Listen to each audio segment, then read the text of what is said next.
अस्सलाम वालेकुम फ्रेंड्स, आप देख रहे हैं हमारा YouTube channel Al Makka tech and business. अब दुनिया भर से हमारे तमाम व्यूवर्स को मिडनाइट मार्केट अपडेट में बहुत बहुत खुश आमदीद। तो दोस्तों, यहाँ पर बहुत कुछ ऐसा है जिसे आप तक पहुँचाना अपडेट की शक्ल में बहुत ही ज़्यादा ज़रूरी है। एक चीज़ तो आपके सामने मैंने ओपन कर रखी है।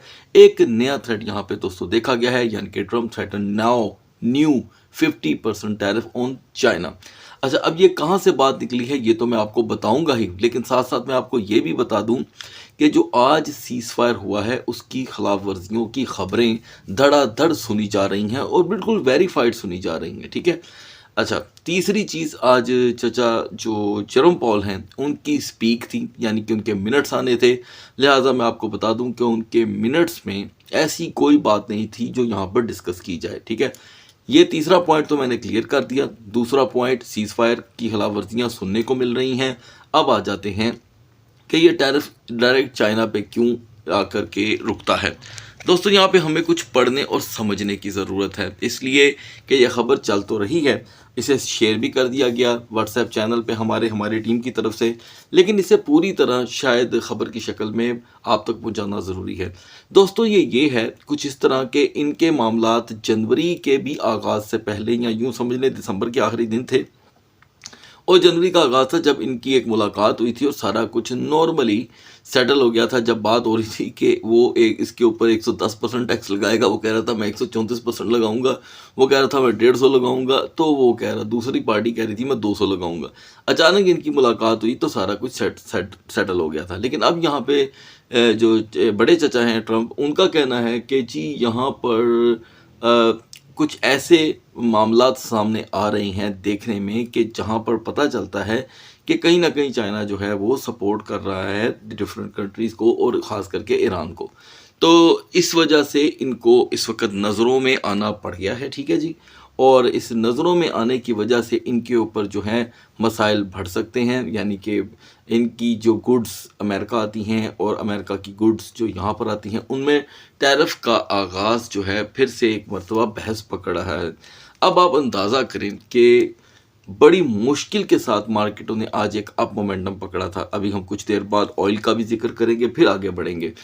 तो यूँ कह लें कि अभी कुफर टूटा ही था यहाँ पर, लेकिन हमें अचानक देखने को मिल रहा है कुछ ऐसा कि वो इंतहाई हैरानकुन है, और वो ये है कि मार्केटें फिर से यहाँ पर डाउन मोमेंटम की तरफ जा रही हैं। क्यों? कि यहाँ पर अब टैरिफ का इशू इस मौके पे आ रहा है जबकि सीपीआई रिपोर्ट आने में अब बहुत ही कम वक्त रह गया है।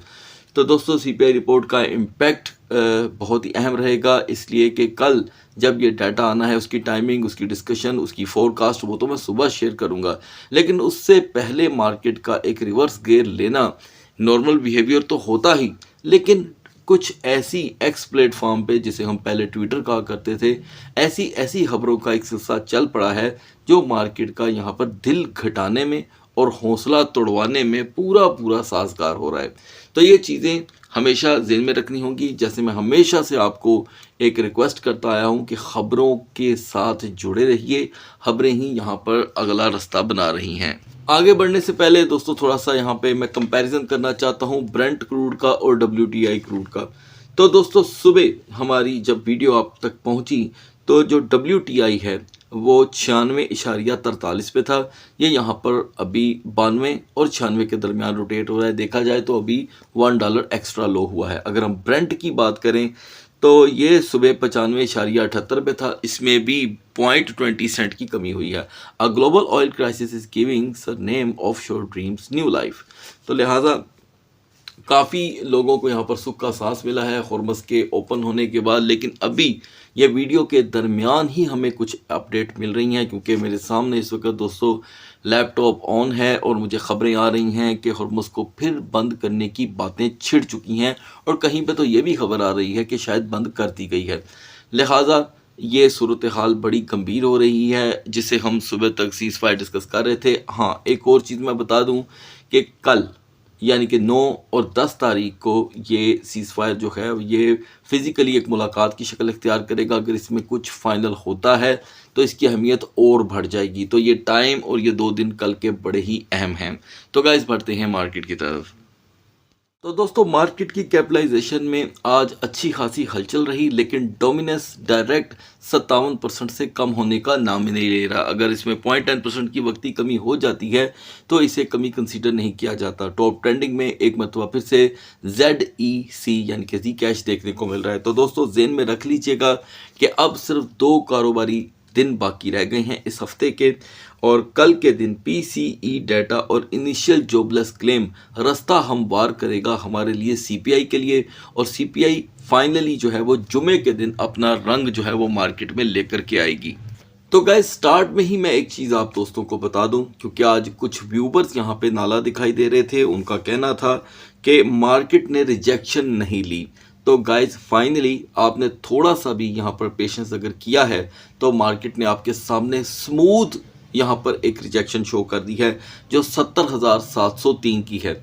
जा करके आप जिस भी एक्सचेंज को तवज्जो देते हैं जा करके चेक कर लीजिएगा। अलबत्ता मैंने ये जो एनालिसिस आपके साथ शेयर किए हैं ये बिटगेट और बिंगेक्स एक्सचेंज पे आप जा करके यहाँ पर मैच कर सकते हैं। अच्छा, अब फिलहाल आप देखें कि वो जो आपको लग रहा था कि 71,500-700 से अब रिवर्सल नहीं लेगी, कितनी जल्दी मार्केट ने यहाँ पर एक नया लो सेट कर दिया। और इथेरियम का बिहेवियर भी हैरान कुन था, क्योंकि इसने 2200 को फाइनली ब्रेक आज के दिन अजीब किया और आज के दिन ही ब्रेक कर दिया। तो दोस्तों आगाज़ कर लेते हैं XRP से, ठीक है जी।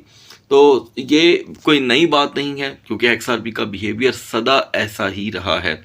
और आपको जब सुबह XRP 1.39 और 38 पे मौजूद था, आपको अपडेट किया गया था कि अभी हमें 1.35 का लो नॉर्मली देखने को मिल सकता है। So guys, you got it.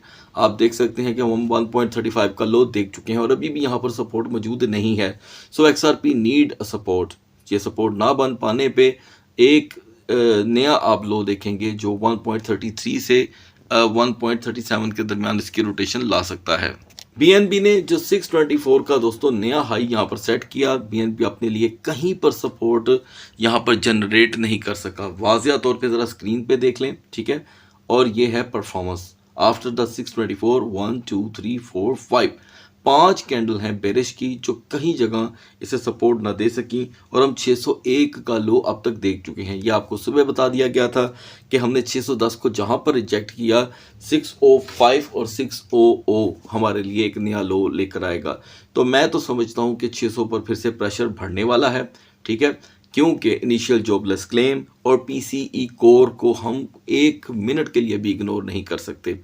और अपर लेवल पे रेजिस्टेंस का ख्याल भी ध्यान में रहना चाहिए, और वो है 609 से 611।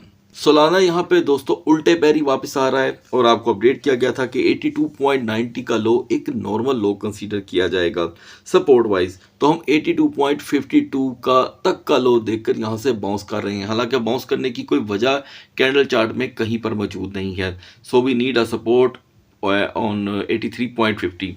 अभी भी यहाँ पर 83.50 पर रिजेक्शन जो है ये इसे नॉर्मली 82.10 पर लेकर के आ सकती है, और सेफ जोन सोलाना यहाँ पर अपना नहीं पा रहा जो कमो बेश 85.50 की है।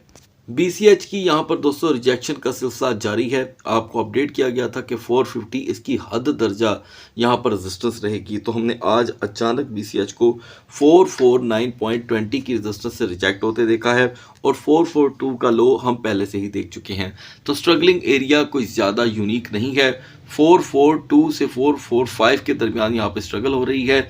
अभी भी यहाँ पर सपोर्ट अगर ओवर होती है तो ऐन मुमकिन है कि 438 और 435 का लो यहाँ पे BCH के लिए नॉर्मल बिहेवियर कंसीडर किया जाएगा। एवेक्स के लिए यहाँ पर बहुत ही ज़रूरी जो दोस्तों रेजिस्टेंस थी वो इसने यहाँ पर रिजेक्ट कर दी है, जो 9.45 की थी, ठीक है। और 9.45 से अगर ये रिजेक्ट होता है तो हम 9.15 तक का डायरेक्टली लो देखेंगे। पहले तो आप इस कैंडल चार्ट पेपर को स्टडी करें। 1 2 3 4 5 और 6 का टाइम होने वाला है। तकरीबन 5 कैंडल मल्टीप्लाई टू 4 20 घंटे से BCH 9.62 के बाद से गिर रहा है, और हम अभी तक जो लो देख चुके हैं दोस्तों 9.15 का है। Just go and check, need a support over there. यहाँ पर भी सपोर्ट ना बन पाने की शक्ल में एवेक्स जो है 9.05 की तरफ तेज़ी से बढ़ रहा है, और सेफ जोन अब इसकी कोई रही नहीं, लिहाजा रेजिस्टेंस के तौर पे 9.28 तक यहाँ पर रिकवरी देखी जा सकती है। टाओ जो सुबह 347 और 348 के दरमियान अपनी रेजिस्टेंस बनाने की कोशिश कर रहा था, तकरीबन पिछले 12 घंटों से दोस्तों ये वहां से रिजेक्ट हो चुका है, जिसके चांसेस बहुत बढ़ चुके थे। और आपको अपडेट किया गया था कि 340 एक नॉर्मल लो यहाँ पर रहेगा, लेकिन आप 340 से भी ज़्यादा नीचे आ चुके हैं, 332। और अभी के लिए यहाँ पर टाओ को 330 की सबकत रहेगी ज़हनी तौर पे एक फिगर वाइज। अदरवाइज ऐसा कुछ कैंडल चार्ट में मौजूद नहीं है। अगर हम हिस्ट्री को फॉलो करेंगे तो काम ज़्यादा ख़राब हो जाएगा, लिहाजा need a support on 330। Otherwise किसी भी बड़े डाटा से पहले सपोर्टें अक्सर टूट जाया करती हैं।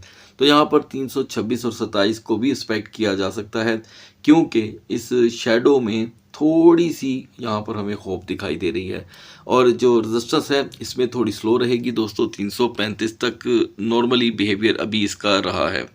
अदर कॉइन्स की तरह यूनिस्वैप भी दोस्तों 3.26 से फाइनली हुआ रिजेक्ट, और हम 3.15 तक का लो देख चुके हैं, जबकि आपको अपडेट किया गया था कि इस करंट सिचुएशन से रिजेक्शन के बाद यूनिस्वैप हमें 3.20 से 3.18 तक का लो दे सकता है।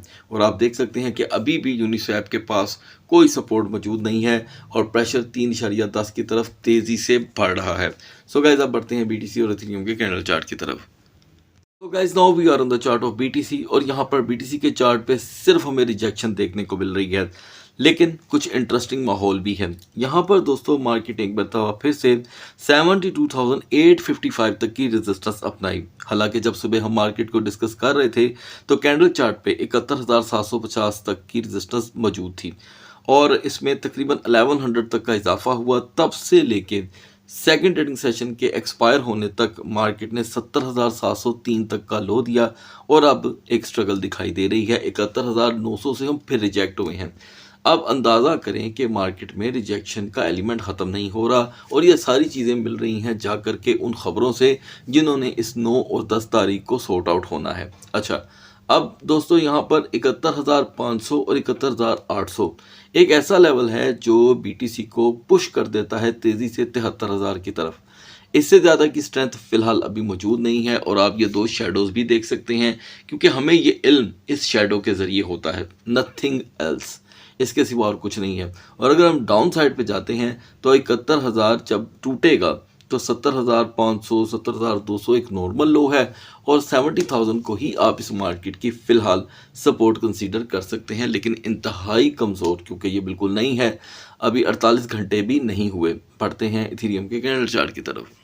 अगर हम यहाँ पे इथेरियम का कंपैरिजन करें तो दोस्तों इथेरियम 2254 से ज़्यादा 2270 तक की रेजिस्टेंस अपना सका, और तब से लेके अब तक हम इसका सिर्फ डाउनफॉल ही देख रहे हैं। यानी कि 2187 के टिप के बाद 2235 की रेजिस्टेंस जो थोड़ी देर के लिए थी, और ये सारी चीज़ें आपको अपडेट की गई थी क्योंकि इथेरियम की वीकर जोन यही थी, और अभी कुछ नया नहीं हुआ, सब कैंडल चार्ट स्टडी के अकॉर्डिंग है।